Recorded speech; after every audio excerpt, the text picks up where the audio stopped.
तो दिल्ली में cancer injection के अवैध कारोबार का खुलासा हुआ है। क्राइम ब्रांच ने 4 आरोपियों को गिरफ्तार किया है।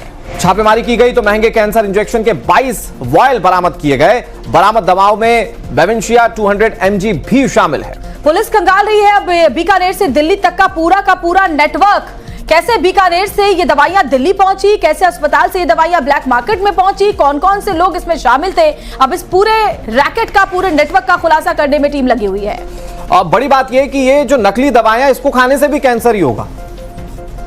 तो अब ये लोगों की सेहत के साथ बड़े पैमाने पर खिलवाड़ किया जा रहा है। अगर आप मिलावट वाला खाना खाएंगे, मिलावटी मिठाई खा लेंगे, मिलावटी दूध खाएंगे, कुछ रिपोर्ट से दावा करती हैं कि उससे भी कैंसर होता है। फिर आप कैंसर की दवा लेने जाइए, नकली दवाइयां लीजिए तो उससे भी कैंसर होता है। तो आप सोचिए कि कैसे ये बड़े पैमाने पर मिलावटखोर जो हैं आपको कैंसर जो है वो परोस रहे हैं। अब आपके सामने कुछ ग्राफिक्स रखते हैं, आप इसके जरिए समझ पाएंगे कि कैसे ये पूरा खेल चल रहा था। देखिए, बीकानेर के आचार्य तुलसी कैंसर इंस्टीट्यूट से जुड़ा यह मामला है। दिल्ली में कैंसर के 4 सरकारी सप्लाई करने वाले इंजेक्शंस मिले हैं। इंजेक्शन बेवेंशियो 200 mg 10 ml की पहचान की गई। बीकानेर भेजे गए बैच नंबर वाली दवा दिल्ली में मिली है।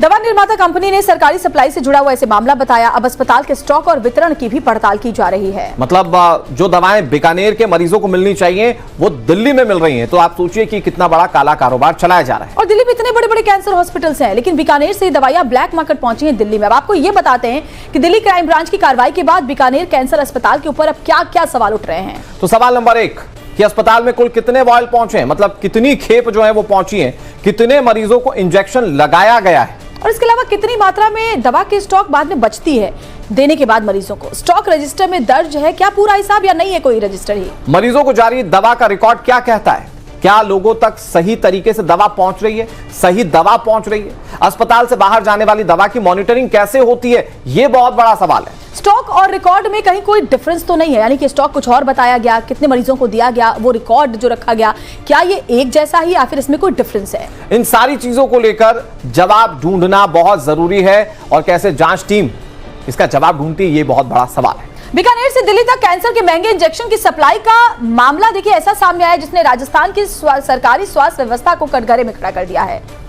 तो इंजेक्शंस को गंभीर कैंसर मरीजों के इलाज के लिए सरकारी सप्लाई के तहत बीकानेर भेजा गया था और उसी सरकारी सप्लाई की 4 वॉयल की दिल्ली में कालाबाजारी की गई। मतलब कि जो राजस्थान के मरीज थे जिनके हक की दवा थी वो दिल्ली में कालाबाजारी करके भेज दी गई। इस मामले को लेकर हमारे संवाददाता लखवीर सिंह शेखावत बीकानेर के RMSCL पहुंचे, रिपोर्ट आपको दिखाते हैं। बीकानेर के आचार्य तुलसी रीजनल रिसर्च कैंसर इंस्टीट्यूट में कैंसर के गंभीर मरीजों को निःशुल्क उपलब्ध कराए जाने वाले इंजेक्शन को दिल्ली के ब्लैक मार्केट में मिलने के बाद राजस्थान की निःशुल्क दवा सप्लाई योजना पर और सप्लाई चेन पर गंभीर सवाल खड़े हो गए हैं। लिहाजा इसी सवाल का जवाब मांगने के लिए RMSCL के MD पुखराज सेन से जवाब मांगने इस वक्त हम उनके कैबिन में पहुंचे हुए हैं, उनके ऑफिस आए हुए हैं। करीब 1.5 घंटे का समय हो गया है। इस वक्त समय है 1:40। 12 बजे मैं यहाँ पर आ गया था। ये MD साहब का कैबिन है, लेकिन पुखराज सेन बात करने को तैयार नहीं है। पहले कॉल कराया तो कहा गया कि बुलवाता हूँ, फिर पर्ची भिजवाई गई, लेकिन पुखराज सेन अभी तक मिलने के लिए तैयार नहीं है। ये उनका कैबिन है, अंदर जाके मैं दिखाता हूँ कि MD साहब बैठे हैं कि नहीं। ये कैबिन है, लेकिन यहाँ पुखराज सेन नज़र आ नहीं रहे हैं। पूरा ये देखिए आलीशान सा कैबिन है, यहाँ पर बाकायदा नाम लिखा हुआ है और ये पूरा कैबिन है उनका, लेकिन पुखराज सेन यहाँ दिख नहीं रहे हैं। काफी गंभीर सवाल हैं क्योंकि जी बताइए। बाहर ही आ जाइए सर प्लीज। नहीं देखते हैं ना MD साहब का है सर, है ही नहीं सर। अब ये आपके पास पर्ची है ना मेरे नाम की, भिजवाई थी पर्ची आपने? हाँ सर ने अब से सीट पे आएंगे, भिजवा दें। दिखाते हैं, आप देखिए दिखाइए। ये पूरा कैबिन है, यहीं पर ही जब मैं आया तो फ़ोन रिसीव भी किया था, लेकिन सवाल जो है वो अब पूछना चाह रहे हैं, लेकिन अभी तक जवाब देने के लिए कोई सामने आ नहीं रहा कि कैंसर इंस्टीट्यूट से सरकारी इंजेक्शन बाहर निकला कैसे और इस पर क्या मॉनिटरिंग हुई थी विभाग की, नहीं हुई थी।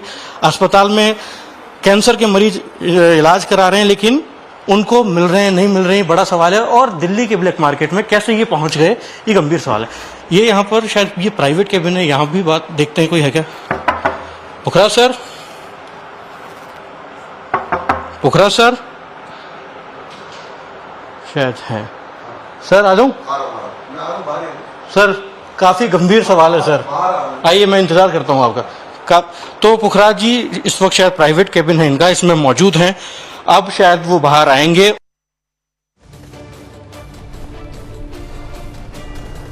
तो हमने आपको दिखाया कि RMSCL पहुंचने पर वहां के निदेशक पुखराज सेन केबिन में नजर नहीं आए और वो अपने प्राइवेट केबिन में बैठे रहे। हालांकि जब हमारे संवाददाता केबिन में दाखिल हुए तो उन्होंने बातचीत करने का आश्वासन दिया। काफी देर इंतजार किया गया। जब पुखराज सेन केबिन से बाहर आए तब भी गोलमोल बात की और कैंसर ऑयल की कालाबाजारी पर कुछ भी बोलने से इनकार करते रहे और संवाददाता को दफ्तर से बाहर निकलने को कहा, लेकिन हमारे संवाददाता कैंसर इंजेक्शन की कालाबाजारी मुद्दे पर बात के लिए अड़े रहे। क्या वो पूरा सीक्वेंस है, हम आपको ये दिखाते हैं। नहीं जबरदस्ती नहीं है, मैं आपके पास अंदर भी आ सकता था।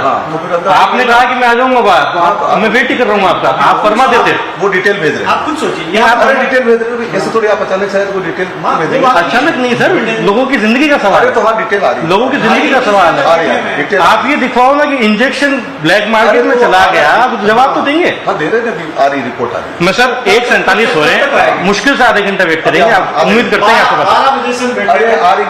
सर 2 घंटे इंतजार हो गया है, अब मैं मुश्किल से आपका आधे घंटे इंतजार करूंगा, हंसी कुछ इंतजार करूंगा आधा घंटा, कोई दिक्कत नहीं है। राजस्थान की जनता के लिए मैं वेट कर लूंगा सर, लोगों की जिंदगी खराब हो रही है, अरे बैठ जाओ। लोगों की जिंदगी के लिए मैं 1 घंटे इंतजार कर लूंगा। आप 12 बजे से बैठा रहेगा, आप अरे बैठ रहे हैं कि पुखराज सर कुछ नहीं बता रहे हैं, कुछ नहीं बता रहे हैं। अगर आपका ऑफिस की पैसे की बात नहीं हो पाएगी, 1 घंटे बाद में आप ये बोल सकते थे कि नहीं अभी मेरे पास रिपोर्ट नहीं है, आप ऑफिस से कुछ तो मैसेज करवाते हैं। रिपोर्ट अभी आ रही है। ये जो इशू है, इस इशू में हमारे पास जो सूचना आई, सूचना आने के बाद हमने इसमें के लिए दल बना दिए थे और जांच के दल जो है हमारे वो कार्यवाही इसमें कर रहे हैं। और दूसरा इसमें हमारे यहाँ से अभी तक जो हमारे पास सूचना है कि हमारे यहाँ से स्टॉक हॉस्पिटल को इशू हुआ है। अब हॉस्पिटल को इशू होने के बाद वहाँ से अगर कुछ हुआ है तो उसके लिए मेडिकल एजुकेशन को भी हम लिख रहे हैं। और दूसरी बात ये कि जो हमारी टीम जो है उसको भी हमने कहा कि हमारे ड्रग वेयर हाउस के बाद वो हॉस्पिटल में इसमें एक निर्देश जारी किया हुआ है कि जो महंगे इंजेक्शन जितने भी है वो उनके इंचार्ज के साइन से इशू होते हैं। सामान्य मेडिसिन जो है वो DDC जो सेंटर्स हैं उनसे इशू होती है, लेकिन जो महंगी मेडिसिन है वो इंचार्ज के वो जो उनका जो HOD होता है विभाग का, वहाँ पे उनके साइन से इशू होती है और वो उसका कंट्रोल मेंटेन करते हैं। तो ये उनके यहाँ पर होता है। हमारे यहाँ पे जो व्यवस्था है वो हमारी सारी व्यवस्था हमारे वेयर हाउस तक है।